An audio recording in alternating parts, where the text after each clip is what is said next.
Good morning, students. Very good morning. Today we are going to take the topic is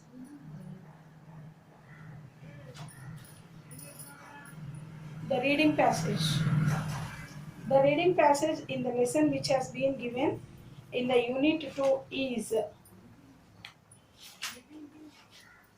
in the unit 2 you are going to see the reading passage that is Burrakhatha. So how these Burrakhatha is going to perform by the artists of the people that can be seen now in this story of the reading passage. So we shall see whatever the points that are being given in these reading passage as part of your syllabus that can be taken now. Now you can say that is Burrakhatha, it is an oral narrative performance.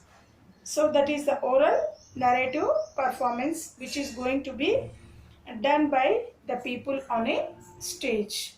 So you can see, yes, the passage which has been given by the students all in the class, they should have to be known about this topic. That is, we shall see Burra.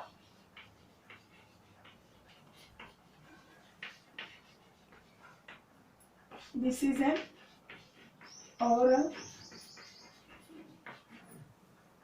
narrative performance.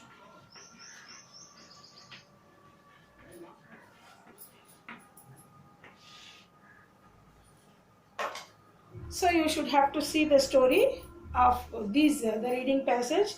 This passage should be read by all the students in the class. Each should take 5 to 6 turns and they shall read these 10 sentences in which you can understood the performance of this oral narrative performance which was being called as Burrakhatha that can be seen now.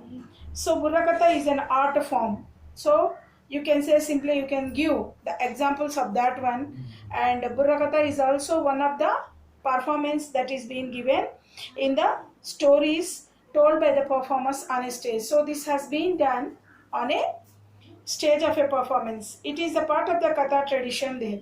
So it is a totally the story of the Katha is being expressed on the stage. The Katha refers to the story that an artist narrates. So that narrates means the total clear picturization is being presented on a stage of the people that has been shown, that is represented on a stage. So that can be called as your Katha story or Katha tradition. You can take that it is as a Katha tradition and named because after the use of Burra.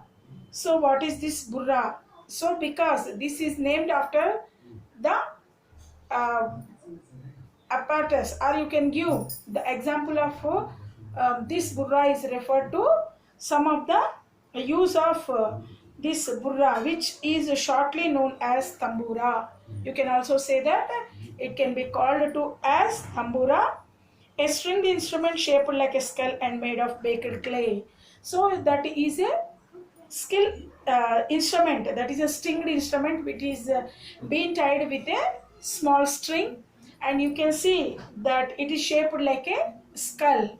So it is shaped like a skull means our face expression which is going to be taken skull means before the skeleton of head you can give it as the head of a person that can be taken into the skull made of baked clay. So you can also take that it is given and it is taken with the, it is made out of the clay. Clay means you can say that it's a type of sand or, and the clay which is used that copper string and dried pumpkin. You can also take this the shape of the burra is even is taken into the consideration of the example of pumpkin there. So you can see that pumpkin in Telugu you can also called as that gumadikaya, that will be in the shape of that one, and to that one string is attached to that one, and that process is being heated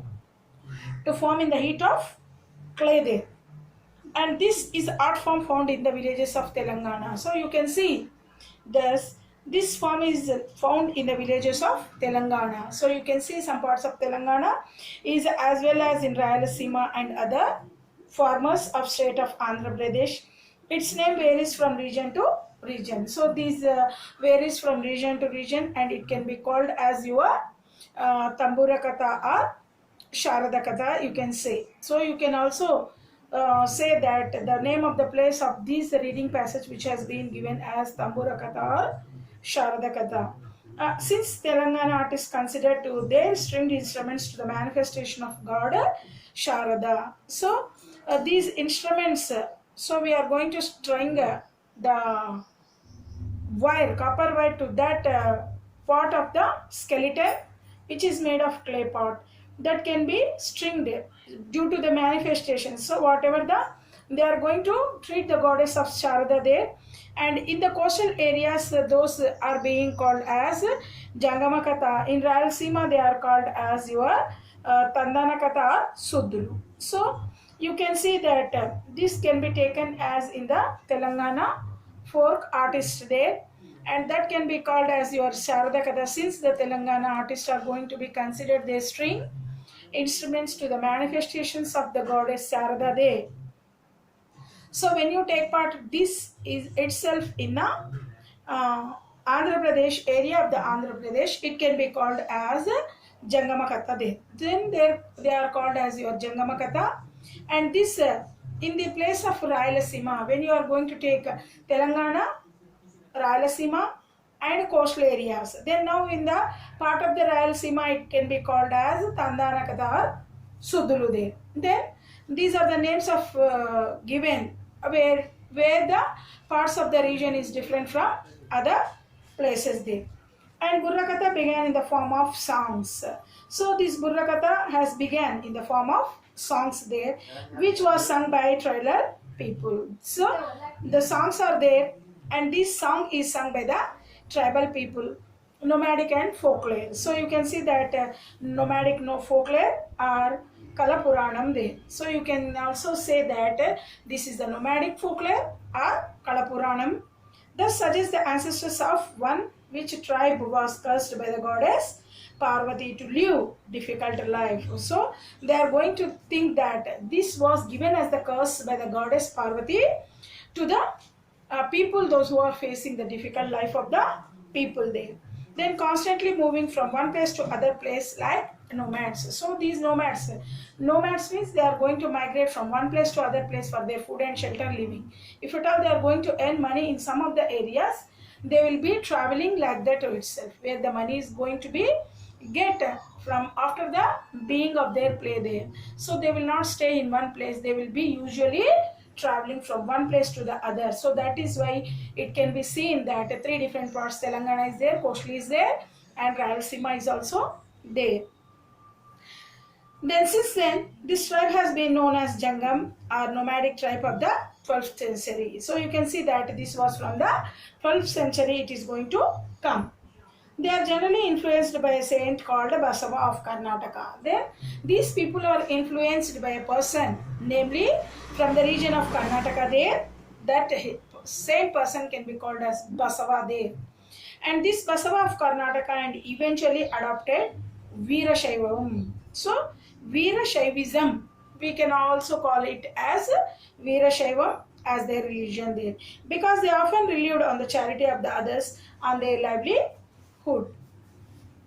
They created Burrakhatha as means by which they could earn living or retelling the stories of Lord Shiva. So what is nothing but what will be there in the stories? They are going to show the moral effects whichever the goddess of these Parvati and these Shiva. So the total stories will be the holy face stories of these showing of Mahabharata or this Lord Shiva, or even with the having of Ganeshas or Parvatis, they will be showing of the creation, because these option they are going to get for the professional livelihood. They are going to opt their means by the living of their livelihood, and they created Burrakhatha as the means of they could earn a living by retelling the stories of these holy stories to the people, so that they will be remarkably shown in the minds of the people, so that they can be enthusiastic. And these nomadic persons, or these are the tribal people, they will be earning by the showing or by the revealing of these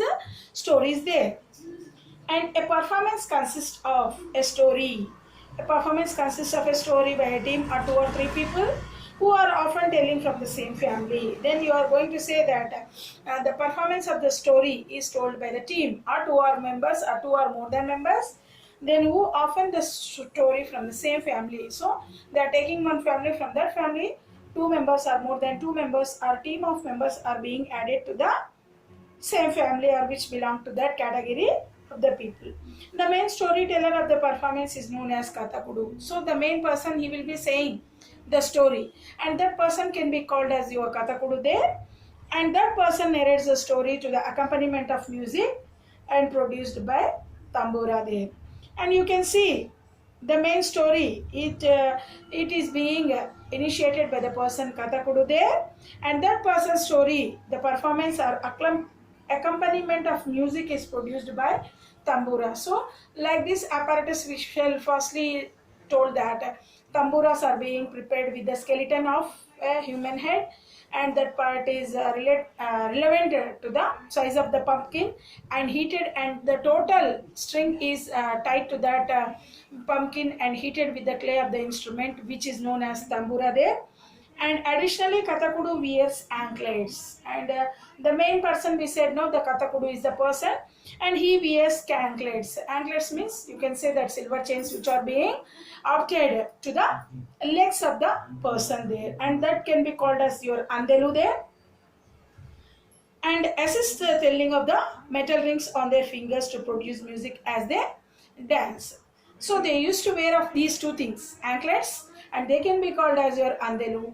And before that setting of all these figure picturization to that person, he will be making his steps or assisting the telling of the stories, like small drums that play, and they produce the music with the helping of the dance of the footsteps which are being given there.